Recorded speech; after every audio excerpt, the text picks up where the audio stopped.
collaboration in terms of team performance because that's easier to measure than collaboration. So we'll say these people must have been good collaborators because they got it right.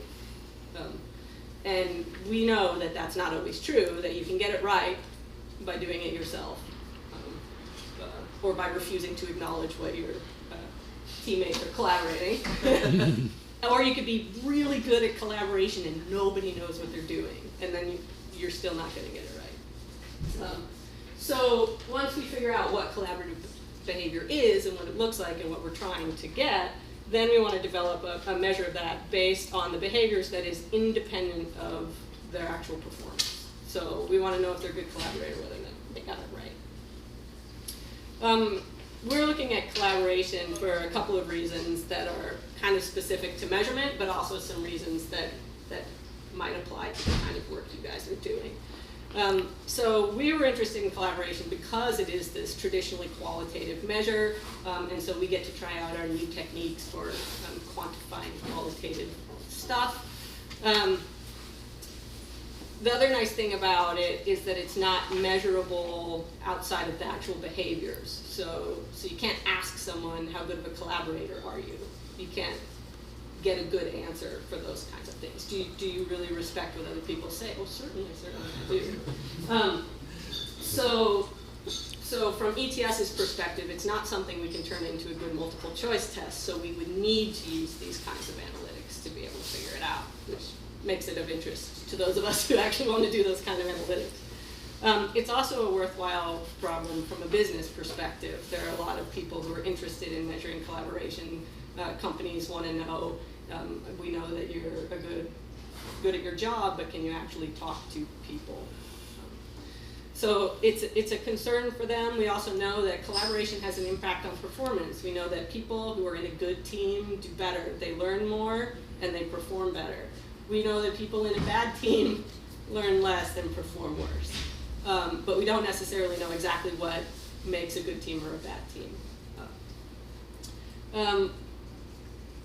But the part that you guys would be most interested in is that collaboration and the study of collaboration provides really actionable information that some of the other things we measure don't.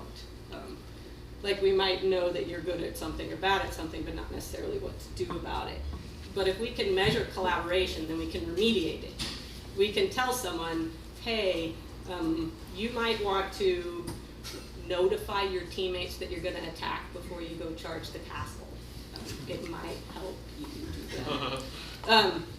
And so you could provide that, and in a game situation, you can provide that in a variety of ways. Maybe you give a tip, or maybe you have an NPC character, have a little chat with them, or whatever you do, but you don't know when to apply that if you can't measure what they're doing.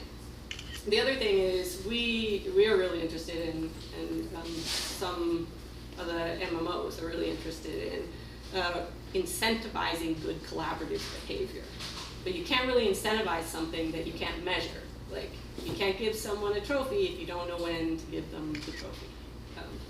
And so we're trying to look at ways to say, this was good collaboration. Right now, you just did good collaboration. We would like to reward that because people like getting rewards, and then maybe they will do the good things more often and we'll have less sort of toxic environments.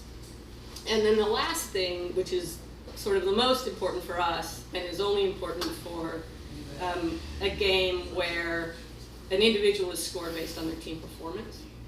But for us, it's really important because we always want to score the individual. And that's being able to tell what an individual knows or can do or how an individual performed in a group setting. Disentangle that from someone else. So in a game environment, it would be sort of like you're playing bowl, you're stuck with a bunch of new people that don't know what they're doing, and you somehow managed to almost win anyway. You still failed. Your team didn't do very well. But if we could identify that you were collaborating really well, that you were trying to teach these people what to do, you were organizing stuff, then maybe we could give you some credit anyway. And then you wouldn't be so angry with your teammates because they wouldn't impact you so much.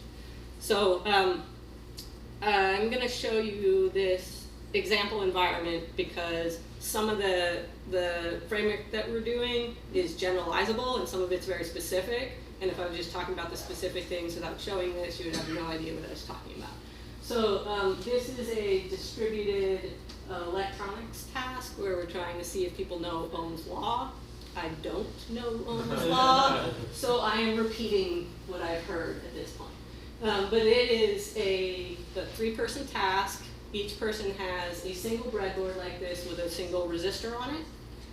It's a series circuit though, so any change anyone makes in their resistor is reflected on other people's resistors.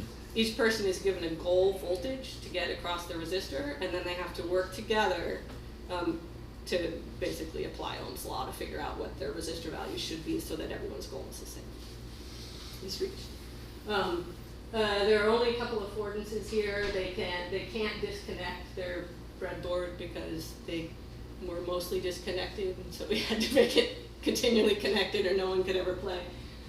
They can change the resistor and they can move the probes around and measure whatever they want. And those are kind of the things they can do. And then they can chat, and there's a little calculator button they can click on.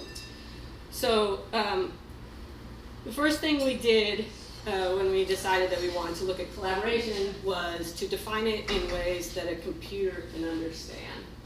And so we generated an ontology, which is essentially a set of linked node triples that define the space we're looking at. So we're looking at collaborative problem solving, and it's kind of small, and the rest of my slides are going to be kind of small, but sharing information is part of collaborative problem solving, so is perspective taking.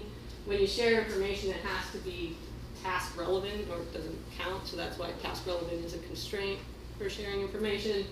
There are different kinds of information you can share. You can share a status update, you can share information about resources, you could share the goals that you're trying to get, and then grounding is a type of perspective taking that has 2 parts, a presentation phase and an acceptance phase. So when someone says something to you, they're presenting, usually they're sharing information in that presentation phase, and then the other person can accept or deny or whatever in the second phase. So this is how ontologies are normally set up, and we are in the process of translating the literature on collaboration and my teammates' background in collaboration into this format so that we can more easily do stuff on computers with it. Then when we have this, what we do is we add another layer on the bottom. This is just going to get smaller for the next 3 slides, and then it'll get bigger again. So we add something to the bottom of each lowest level concept in this ontology. So for the lowest level ones, we say, what strategies would someone use to demonstrate that they were doing this? And since this is collaboration, a lot of these strategies are just making a statement. If you were sharing information, you would make a statement.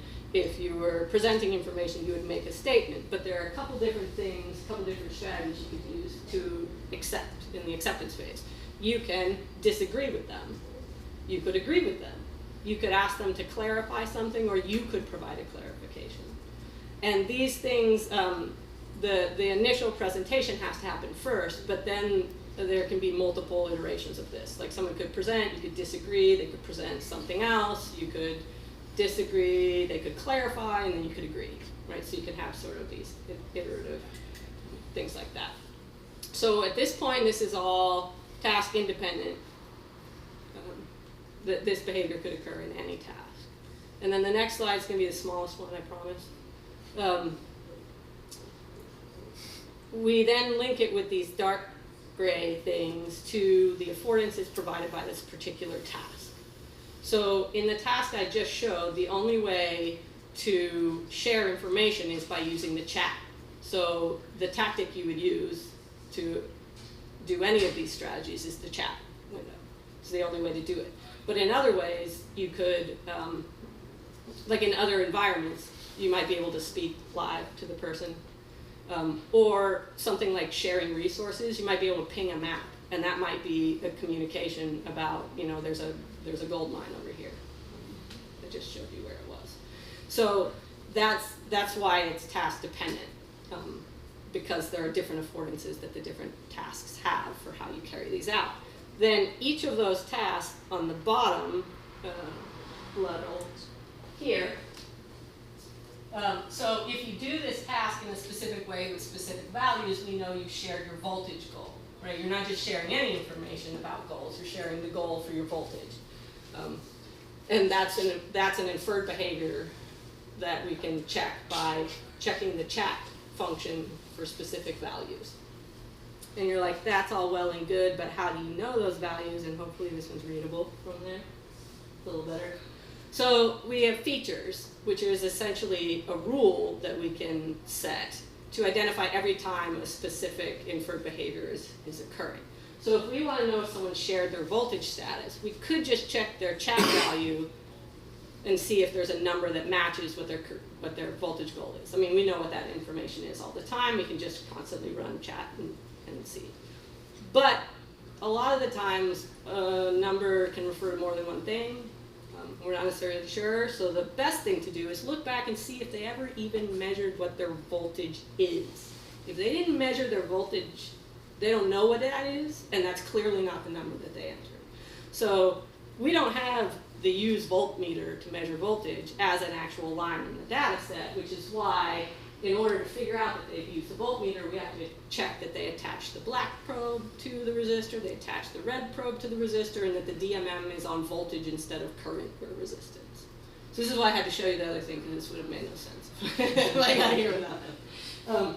So we're setting up a rule like this for every inferred behavior that we want, but then we can sort of automatically check for those and create sort of these little labels saying from here to here they were doing that. Sometimes that's sufficient, but sometimes you need sort of a chain of inferred behaviors to get to what you're really interested in. So if they shared their voltage status, we know that they shared information. We don't need any more than that because it's a single sort of action. But if we want to know if they engaged in each other's contribution and ended up establishing shared understanding, which is one of the things that people really want to measure in collaboration, is if someone shared their voltage status, did the other person interact with them in one of those ways that's possible? The agree, disagree, request clarification. So this might be an example where someone said 4 and someone said volts. So they're questioning and they want a clarification. The other person actually clarifies and say, oh yeah, volts. And then they say, okay, that's great. That chain of inferred behaviors now tells us that these two people both understand what's going on. Both players know that this voltage status has been shared and they're ready to do what else. Because otherwise they could have shared it and the other person could not necessarily have picked up what's going on. And so these things on the bottom, the share information, engage contribution, establish shared understanding, those things we're calling action set labels, and they tag a specific chunk of the log data. So from here to here, this is the behavior that's going on. And this is sort of a view. So you have the whole ontology, which has your domain with your higher order and lower order concepts. You have a strategy associated with each lower order concept, which in turn has a specific tactic that can be used. That tactic used in a certain way gives you your inferred behavior for the action set label. But the inferred behavior is sometimes a chain of inferred behaviors, and each inferred behavior is an actual feature. That makes sense. So what do we do with this? Well, there are lots of things we could do with it. The easiest stuff that we could do is maybe identify what percentage of the time that people share information do they establish shared understanding, and report that out as sort of a metric. Or because I work for a measurement company, we could do something complicated like a Bayesian network, which is actually what we're going to try and do, where we calculate some sort of variable, either it occurred or it didn't occur, or percentage of the time it occurred, or some sort of categorical, it occurred more often than normal or less often than normal. And then we can set up the observables for this Bayesian network. We can read in those values. The Bayesian network will learn the relationship between each individual action set label and the latent variable you're trying to measure. And then it will port out some overall either prediction or measure, depending on how you interpret it, of that individual person's collaborative ability based on it learning how to combine these things in some sort of meaningful way. So that's what we're working on now. What we like about this is that it's tons and tons of work to write each of these rules, but a lot of it's reusable. So if we do this all for one specific game, and then we want to do it for another game, well, we don't have to change the ontology. We've already figured that out. We don't have to figure out what strategies people use. We've already figured that out. We only have to update the tactics if those are different. So if this game has different affordances, then we need to update the tactics and any features or chains that go along with those tactics. And then we end up with the exact same action set labels from this new game as we had in the old game, which means you can just plug all the values from your new game into the same models that you used in your old game and end up reporting the same type of information in whatever game that you use. That is it. I think I went faster. That's good. I'm a little cold.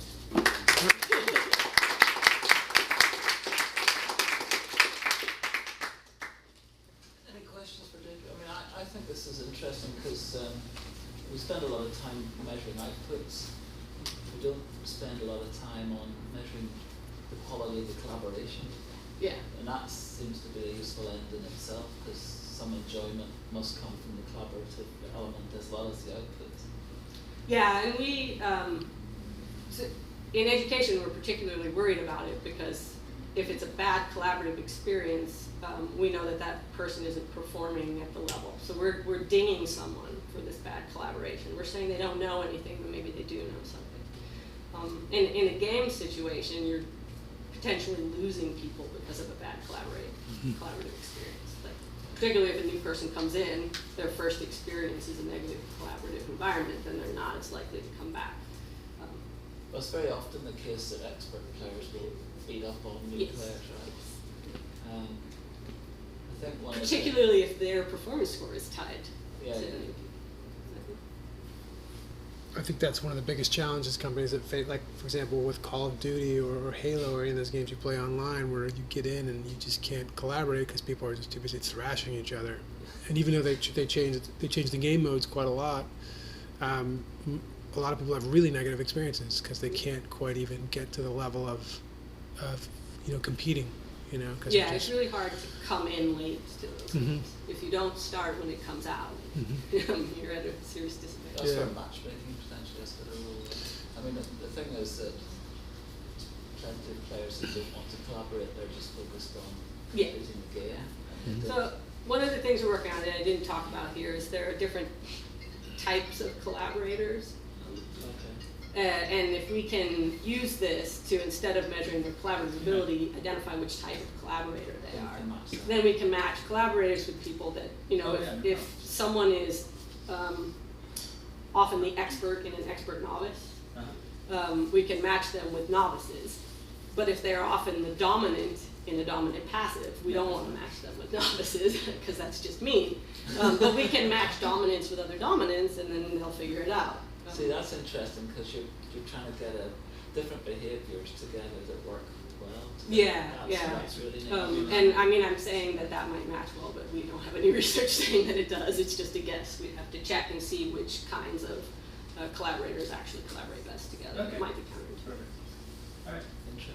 Yeah, for sure. So is this research still in progress at ETS? Are you guys already applying this in some context? It is both in progress and still being applied. Oh, So we're still in the process. We got an NSF grant. Theoretically, it's been like 3 months, Right. and the money's coming at some point.